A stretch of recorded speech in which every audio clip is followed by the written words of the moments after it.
નમસ્કાર મિત્રો, નવું શીખો ચેનલમાં તમારું સ્વાગત છે મિત્રો આજે આપણે કેલ્ક્યુલેટર છે એનો પાવર વહી ગયો છે બરાબર। જો આ રીતે ઓન કરીએ પણ ઓન થતું નથી। જે કેલ્ક્યુલેટર હોય આનો સોલાર છે। જો અહીંયા સોલાર છે, આની ઉપર પ્રકાશ પડે તો અહીંયા આપણે તડકો પડે કે લેમ્પનો અંજોળવું પડે। જો અત્યારે અંજોળ આપણે લેમ્પને મોબાઈલની લાઇટ થાય છે તો અહીં જો આ જીરો આવી ગયો બરાબર, દેખાય તમને?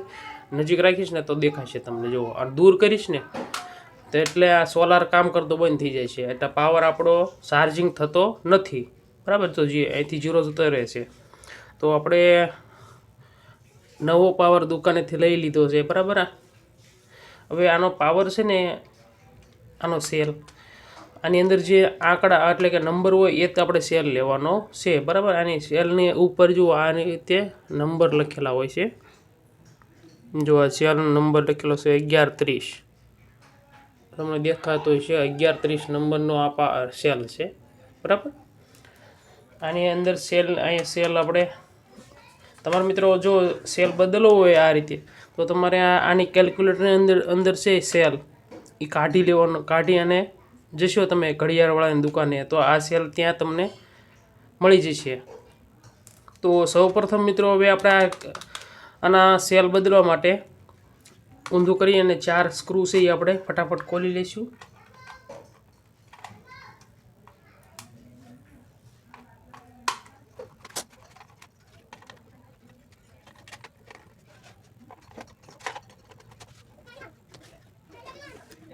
હવે આપણે સ્ક્રૂ ખુલી ગયા છે એટલે આપણે આને આ રીતે અલગ કરશું। અહીંયા ખાંચા આપેલા હોય છે,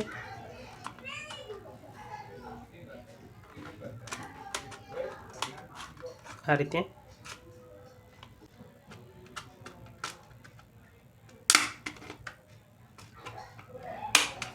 જો આ રીતે ખાંચા આપેલા હોય એ રીતે ખાંચા આ રીતે આપણે નીકળી જશે। જો હવે જો મિત્રો અહીંયા સેલ બતાય, જો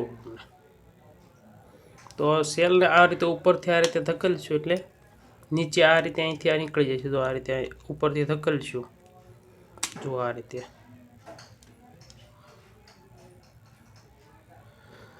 નીકળી જશે। જો આ સેલ નીકળી ગયો। હવે જો આ સેલ છે એ ખરાબ થઈ ગયો છે, એટલે કે ચાર્જિંગ થતો નથી। આ સેલ છે એ ચાર્જિંગ થતો નથી બરાબર।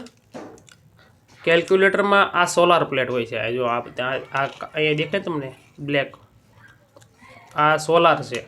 એટલે અહીંથી આપણે આ કેલ્ક્યુલેટરમાં સેલ ઓછો થઈ જાય તો અહીંથી આપણે અહીંયા સોલારથી ચાર્જિંગ થઈ જતો હોય છે। હવે આપણે નવો લાવ્યા સેલ આપણે 20 રૂપિયાનો મળી ગયો છે। હવે આ સેલ આપણે નાખી દઈએ અહીંથી આ રીતે નીચેથી, જો આ રીતે નીચેથી નાખી અને આમ ધકેલી દઈશું, આ રીતે ધકેલી દીધો બરાબર। જુઓ હવે થઈ ગયું ઘાટું, હવે આવી ગયું, જુઓ ઘાટું થઈ ગયું છે, એટલે હવે આપણે નવો સેલ આ ફિટ થઈ ગયો છે। તો મિત્રો તમે ઘરે બેઠા આ રીતે નવો સેલ લગાડી શકો છો કેલ્ક્યુલેટરમાં। હવે આપણે બંધ કરી દઈશું ફટાફટ બરાબર। તો આને બંધ કરવા માટે આ રીતે મૂકી દેવાનું છે ને જો આ રીતે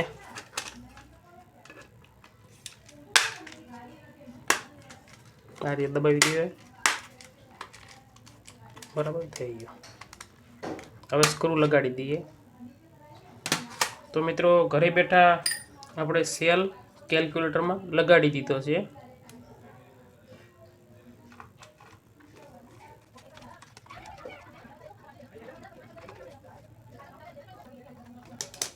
તો 4 સ્ક્રૂ આપણે લાગી ગયા છે। જુઓ મિત્રો હવે આપણે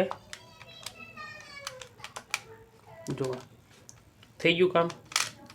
હવે કેલ્ક્યુલેટર આપણું કામ કરે છે, જુઓ।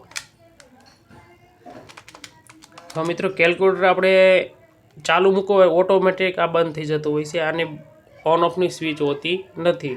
તો આપણે એક કોડ દબાવશું એનાથી આપણે કેલ્ક્યુલેટર તરત બંધ કરી શકાય છે। જુઓ અહીંયા ભાગાકાર, ગુણાકાર, ટકા, ચેક અને આ કરેક્ટ 2 વાર દબાવશું ને એટલે કેલ્ક્યુલેટર બંધ થઈ જાય છે। જોજો આ ભાગ્યા ગુણ્યા ટકા ચેક, કરેક્ટ 2 વાર.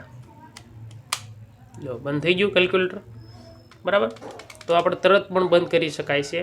જો ફરી વાર હું તમને શીખવાડીશ. ભાંગ્યા, ગુણ્યા, ટકા, ચેક અને કરેક્ટ 2 વાર. તો બંધ થઈ ગયું. એટલે આ બંધ પણ કરી શકાય છે આ રીતે કોડથી મિત્રો. બરાબર. તો આપણે કેલ્ક્યુલેટરમાં સેલ બદલી દીધો છે. હવે આપણે ચાલશે આ, અને આ જે ખરાબ થઈ ગયો સેલ એ આપણે કાઢી રાખીએ અને મૂકી રાખશું, જેથી આપણે બીજી વાર સેલ કે લેવાનો થાય તો આપણે આ નંબર બતાવી અને સેલ લઈ શકાશે.